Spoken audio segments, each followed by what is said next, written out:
داسې ځای کې کښېنم چې څوک مې هم نه ګوري وای او دا روژه مو خورو والله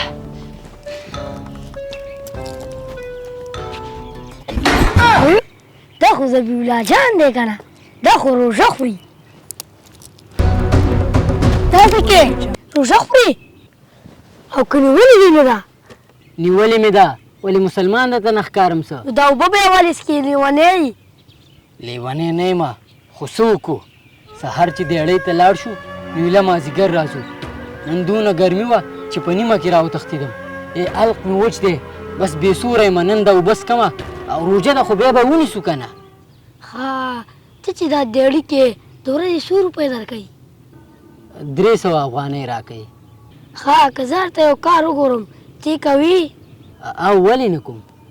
ها زما د ماما د اوسپنې بټۍ ده او د سهار به ورځي او غرمه به راځي د میاشتې به 100,000 روپۍ درکوي د اوسپنې بټۍ مونږ ډېړي نه شو کولی نن د لمر دومره په تنګ کړمه چې دا دې مجبور یم دلته پټ ناست یم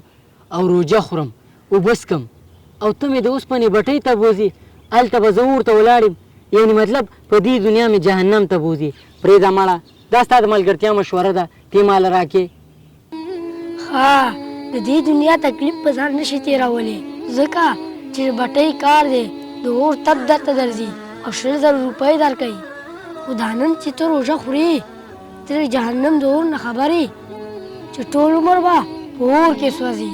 هغه تکلیف په ځان تېرولی شي او دلته د اور تپ نشي تېرولی نو واخله دا اوبه وڅکه بیا د جهنم اور ته ځان ټینګ کړه بس دی ګلابه ما ته شرم په کار دی زه خو تا راویښ کړمه مونږ ته هغه کار نه دی کول په کار چې مونږ نه پې الله ناراضه کېږي او زمونږ اخره خاتمه پې خرابېږي نسکم ته اوبه شاباسي اوس زما ملګری شوي